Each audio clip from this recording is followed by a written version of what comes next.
नमस्कार, मैं हूं आपके साथ पूर्वी राय। आइए बढ़ते हैं आज की खास खबरों की ओर। उज्जैन कोर्ट परिसर में स्थित जिला विधिक सेवा प्राधिकरण कार्यालय में 5 अप्रैल 25 की शाम विशेष न्यायाधीश श्रीमती कीर्ति कश्यप का, नरसिंहपुर अतिरिक्त सत्र न्यायाधीश श्री राजेश जैन का, सबलगढ़ जेएमएफसी श्री प्रतीक सिंह तोमर का, कटंगी बालाघाट जेएमएफसी सुश्री अंकिता पलाश का, लटेरी विदिशा जेएमएफसी सुश्री पूजा वर्मा का लवकुश नगर छतरपुर स्थानांतरण होने पर तथा लहार भिंड से उज्जैन जिला विधिक सेवा प्राधिकरण के सचिव पद पर मनोज कुमार भाटी द्वारा पदभार ग्रहण किए जाने पर प्रशिक्षित मध्यस्थ ठाकुर हरदयाल सिंह, एडवोकेट बार अध्यक्ष श्री अशोक यादव, वरिष्ठ अधिवक्ता श्री वीरेंद्र शर्मा व सर्वश्री वीरेंद्र सिंह परिहार, एम जोशी, पंडित राकेश व्यास, युधिष्ठिर कुलश्रेष्ठ, अरविंद प्रताप सिंह बिसेन, रजनीकांत बाकलिया एवं बार के पूर्व अध्यक्ष दिनेश चंद्र पंड्या, सुश्री किरण जुनेजा, लखन उपाध्याय, अविनाश मीणा, शाल श्रीफल तथा महाकाल का चित्र भेंट कर अभिनंदन किया। इस अवसर पर न्यायिक अधिकारियों ने अपने विचार व्यक्त करते हुए कहा कि बाबा महाकाल की नगरी में तथा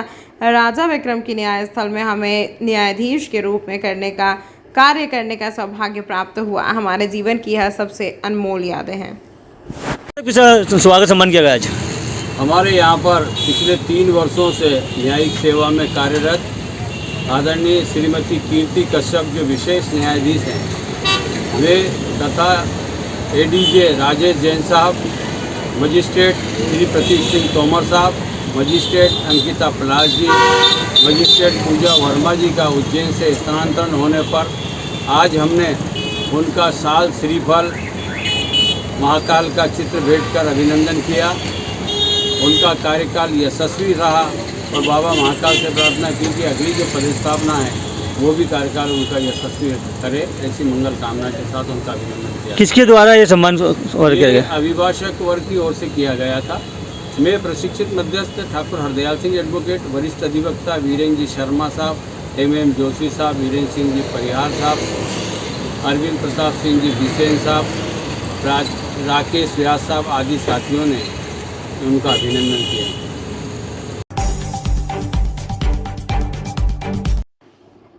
नई पेट स्थित गजलक्ष्मी मंदिर चैत्र नवरात्रि की अष्टमी पर विश्व कल्याण की भवन से किया गया मध्य रात्रि में त्रिकोणी यज्ञ एवं दुग्धाभिषेक। प्रतिवर्ष अनुसार नई पेट स्थित गजलक्ष्मी माता मंदिर पर विश्व कल्याण की भवन से माता रानी का मध्य रात्रि में त्रिकोणी यज्ञ एवं दुग्धाभिषेक किया गया। मंदिर के पुजारी पंडित अनिमेश शर्मा ने जानकारी देते हुए बताया कि प्रतिवर्ष विश्व कल्याण के लिए शारदीय एवं चैत्र नवरात्रि में अष्टमी तिथि पर मध्य रात्रि में त्रिकोणी यज्ञ एवं दुग्धाभिषेक कर माता रानी का आकर्षक श्रृंगार किया जाता है। तत्पश्चात महाआरती की जाती है, जिसमें बड़ी संख्या में भक्तगण उपस्थित होते हैं और माता रानी से यह प्रार्थना करते हैं कि विश्व का कल्याण हो व माता रानी सबको सद्बुद्धि दे और सबके घर में धन धान्य के भंडार भर रखे। किस प्रकार का आयोजन चल रहा है? जिस चैत्र मास की नवरात्रि महापर्व चल रहा है और उज्जैन में विभिन्न प्रकार की देवियों की आराधना चल रही है। इसी प्रकार गजलक्ष्मी मंदिर में आज अष्टमी का पर्व धूमधाम से मनाया गया, जिसमें रात्रिकालीन महायज्ञ किया गया है, माता का दूध से अभिषेक किया गया और रात्रि 12 बजे महाआरती का आयोजन किया गया है। इसमें सभी धर्म प्रेमी श्रद्धालु बड़ी संख्या में शामिल हुए और माता की कृपा सभी को प्राप्त हो, ऐसा हमारी कामना है। आपका नाम? अनिमेश शर्मा।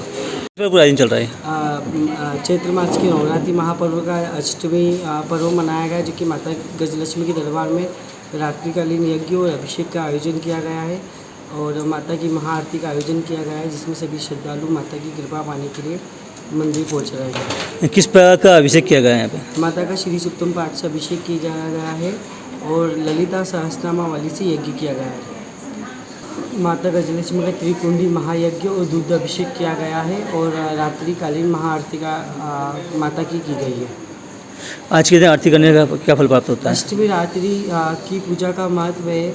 मध्यकाल में महालक्ष्मी की आरती होती है, तो उसी को मद्देनजर रखते हुए रात्रि 12 बजे प्रतिवर्ष दोनों नवरात्रि में रात्रि 12 बजे ही आरती होती है माता की। आपका नाम? अनिमेश शर्मा। नवमी के पावन पर्व पर शहीद पार्क चौराहे पर भव्य कन्या पग पूजन आयोजन हुआ, जिसमें सर्वप्रथम माता रानी की पूजन आरती की गई। 9 कन्याओं का विधिवत पग पूजन किया गया। उसके बाद शहर के धर्म प्रेमी जनता ने नन्ही मुन्नी कन्याओं का पग पूजन कर धर्म लाभ की प्राप्ति की। प्रतिवर्ष अनुसार इस वर्ष भी बजरंग दल संयोजक अंकित चौबे मां भक्त मंडली के तत्वाधान में 4वें वर्ष पर 2100 नन्ही मुन्नी कन्याओं के पग पूजन कर उपहार भेंट कर आशीर्वाद प्राप्त किया। धर्म के लिए सदैव तत्पर रहने वाले बजरंग दल संयोजक अंकित चौबे मां भक्त मंडली के तत्वाधान में प्रतिवर्ष किया जाता है, जिसमें हजारों बाल कन्याओं का पग पूजन कर सुख समृद्धि की प्राप्ति की जाती है। उज्जैन शहर के कई दिग्गज लोग भी बाल कन्याओं का आशीर्वाद लेने पहुंचते हैं। आज भी नवमी के दिन फ्रीगंज शहीद पार्क पर भव्य विशाल भंडारा व कन्या पग पूजन आयोजन संपन्न किया गया, जिसमें बड़ी संख्या में उज्जैन की मानी जानी हस्तियां उपस्थित रहीं। पर आयोजन चल रहा है ये? रामनवमी के पावन पर्व पर माँ भक्त मंडल द्वारा अंकित चौबे मित्र मंडली द्वारा पिछले 4 वर्षों से माँ रूपी छोटी छोटी जो कन्याएं होती है उनका पग पूजन का कार्यक्रम यहाँ पर शहीद पार्क पर आयोजित किया है। इसमें 2100 कन्याओं का पग पूजन कार्यक्रम किया जाता है। इसका उद्देश्य पूरी मंडली के द्वारा ये रहता है कि जो हमारे शहर में कुछ ऐसे स्थान हैं जो आर्थिक रूप से असक्षम है, तो वहाँ की जो हमारी छोटी छोटी बच्चियाँ कन्याएं हैं उनको यहाँ पर लाकर उनका पग पूजन कार्यक्रम कर और साथ में उनकी पढ़ाई की कुछ वस्तुएं ऐसी रहती है जिससे उनके लिए उपयोगी हो सके। और सामाजिक समरसता का भी एक भाव, जो चूँकि विश्व हिंदू परिषद का हम लोग काम करते हैं, तो उन कन्याओं को यहाँ पर लाकर उनका पग पूजन करके एक सामाजिक समरसता का भाव भी जागृत करने का कार्य पूरी टीम के द्वारा किया। आपके द्वारा कन्याओं को कुछ उपहार भी दिया गया है? हाँ, माता रानी के आशीर्वाद से पूरी टीम के द्वारा उनकी पढ़ाई के लिए कुछ सामग्री प्रतिवर्ष यहाँ पर दी जाती है। ठीक है, भैया बताएं किस प्रकार का पूरा आयोजन है? देखिए, माँ भक्त मित्र मंडल प्रतिवर्ष रामनवमी के पावन अवसर पर, जैसा कि पीछे आप बैनर देख पा रहे हैं, 2100 कन्याओं का पग पूजन का कार्यक्रम किया है। यह 4था वर्ष है। बड़ा हर्ष का विषय है। अंकित जी चौबे मित्र मंडली को बहुत बहुत शुभकामनाएं देता हूँ। बड़ा आनंद का विषय रहता है, जैसा अभी बताया आपने कि सामाजिक समरसता का भी एक बड़ा विषय है। क्योंकि हम विविध संगठन में काम करने वाले कार्यकर्ता हैं और सामाजिक समरसता का भी एक महत्वपूर्ण कार्य है। जैसा कि 2100 कन्याओं का पग पूजन का कार्यक्रम हुआ, किसी न किसी रूप में माँ भक्त मित्र मंडल द्वारा कहीं न कहीं इस प्रकार का अभियान भी चलाया जाता है। गरीब कन्याओं को अच्छी शिक्षा मिल सके, उन्हें शिक्षा के लिए जो साधन की आवश्यकता रहती है वो मिल जाए। तो इस प्रकार से यह 4था वर्ष है और पुनः मैं बहुत बहुत शुभकामना देता हूँ। जय माता दी। इस अंक में फिलहाल इतना ही। अगले अंक में फिर मुलाकात होगी, तब तक के लिए नमस्कार।